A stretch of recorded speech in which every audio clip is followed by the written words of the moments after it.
wave motion. Welcome back to Godfrey Academy. So don't forget to subscribe. All right, so this question came in Science Paper 1, Physics 2024.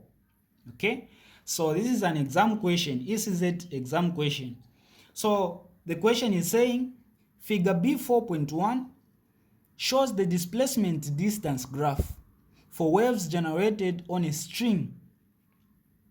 So these are waves that are generated on a string, and this graph is showing displacement distance graph.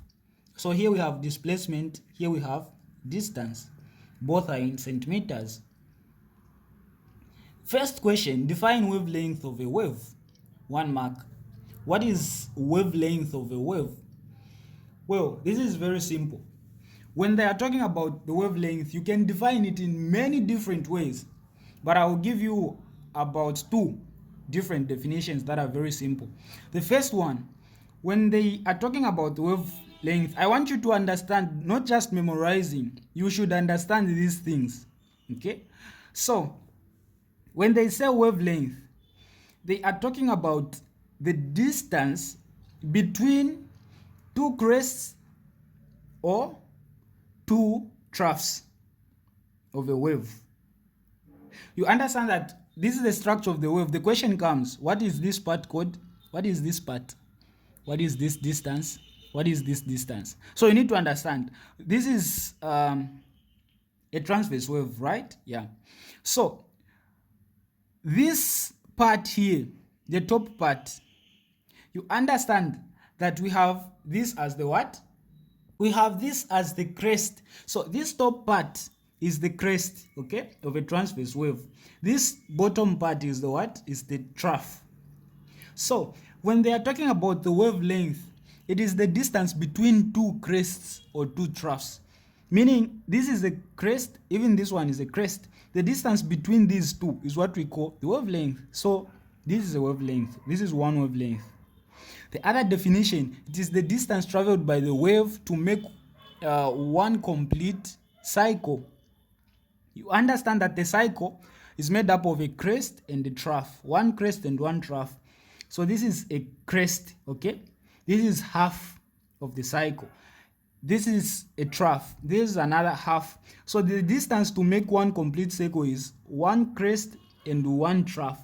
So this and this distance makes up the what? The wavelength.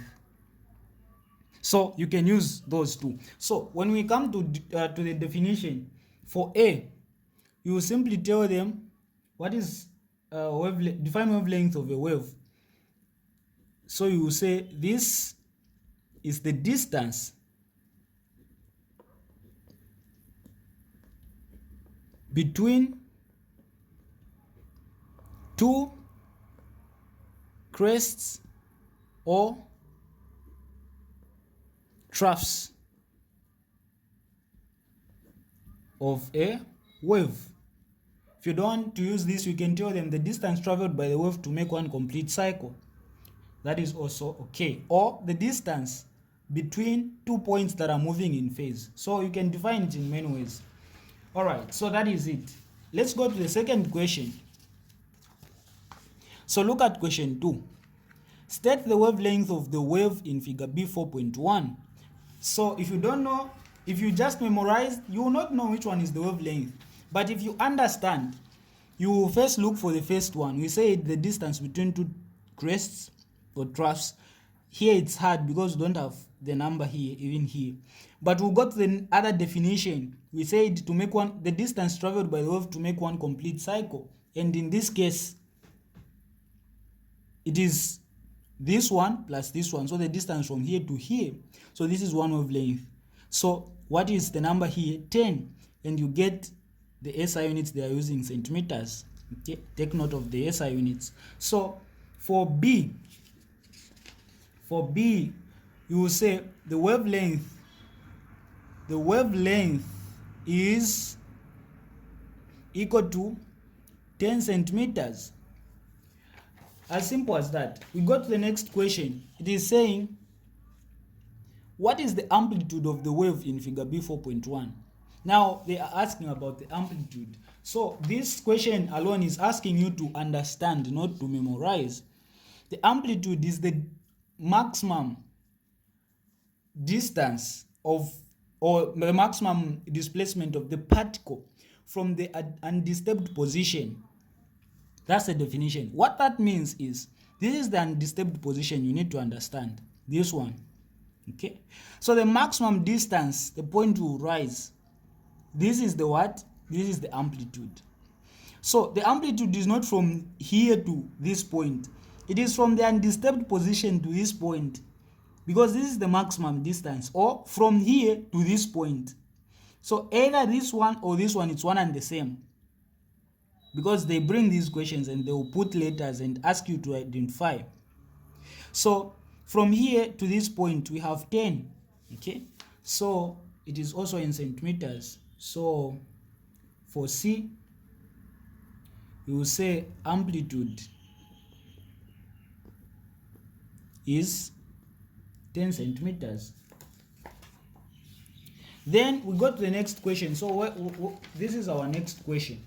It is saying, actually the last question, if the waves travel along the string at 0.5 meters per second, calculate the period of the waves in figure B 4.1.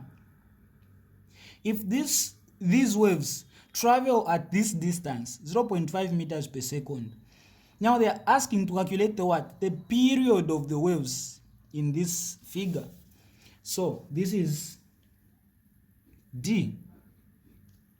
What we are going to do is, we'll take speed. We've been given speed as 0.5 meters per second. It's important to take note of the data. So look at speed. Okay, you see that it is in meters per second. So when you want to calculate the period, firstly you should write actually the formula. Period is represented by capital T. When you write small t's, that's time. Capital T is period. You should get the difference. So period is equal to 1 over frequency. This is the formula. It doesn't change. You need to know this one. Also, this is just for your own information. It's not asked in the question. Frequency is 1 over period. So these two are inversely proportional to each other. When you multiply this and you make frequency the subject of the formula, it leads you to this. So 1 over frequency, that's period. 1 over period, that's frequency. Now, we are going to use this 1 over frequency because they're asking for period, and this is period. But we've not been given the frequency. Instead, we've been given the speed. So the question is, how can we find the frequency from this speed?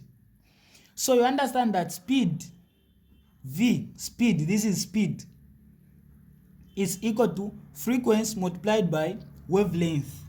This is frequency, this is lambda. That's what we call this symbol. The symbol for what? For wavelength. So we've been given, we can find frequency using this formula because the speed is given as what? 0.5 meters per second, which is equal to, what is the frequency? That's the one we are calculating, multiplied by, what is the wavelength? The one we found, this one. So if you got it wrong, even this one, you get it wrong. But the difference is, speed is in meters per second. This is in centimeters. Hope you get that one. So you have to convert this into what? Centimeter, 2 meters. So how do you convert this? Well, it is very simple. 100 centimeters is equivalent to 1 meter. What about these 10 centimeters we are converting? Is equivalent to how many meters? X. You cross multiply. This multiplied by this centimeter will cancel with this. This by this, it will be 100 x. This by this, it will be 10. Because this is 1, this is 10. Over 100 over 100. So our x is 0.1. So in short, 10 centimeters is equal to 0.1 meter. So here we will say 0.1 meters. So in order for us to find frequency, we'll divide by 0.1, even here 0.1. This will cancel with this. So from here, our frequency is going to be 0.5 divided by 0.1. This is physics. You have your calculator. So what are you going to do? Well, you simply say 0.5 divided by 0.1. It's giving 5. So the frequency is what? Is 5 Hz. But not that this is the frequency, and they are asking for period. So you will now write the formula. Period is equal to 1 over frequency. So period is equal to 1 over frequency we found as 5. Therefore, the period is equal to 1 divided by 5. So 1 divided by 5, that's 0.2. So here our answer is 0.2 seconds. So seconds are the SI units of what? Of period. So this is what they wanted. Look at the number of marks. 3 marks. So that is just the proof that this question you needed to do some calculations. All right, don't forget to subscribe.